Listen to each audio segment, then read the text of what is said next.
Dernier test lumière au musée des Beaux-Arts de Tours. Dans quelques heures, c'est le vernissage de l'exposition Richelieu à Richelieu.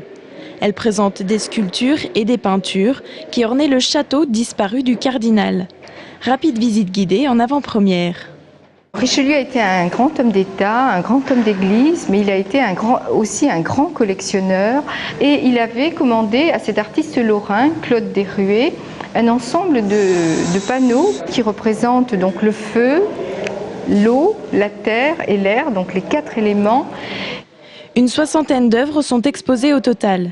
Elles sont divisées en 3 sections, délimitées par des codes couleurs pour guider le visiteur. Rouge pour les appartements du cardinal, bleu pour la chambre du roi, gris pour celle de la reine. Certaines des pièces viennent de loin, elles sont rassemblées pour la première fois à Tours.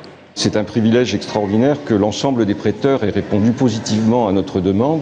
Pour ce qui est du cabinet du roi, par exemple, c'est la première fois que ces œuvres de Poussin venant de Kansas City ou venant de la National Gallery de Londres sont rassemblées, réunies de nouveau avec les tableaux du studiolo d'Isabelle d'Este qui, eux, sont prêtés par le musée du Louvre. Donc c'est une première depuis la destruction du château. L'exposition a reçu le label d'intérêt national par le ministère de la Culture.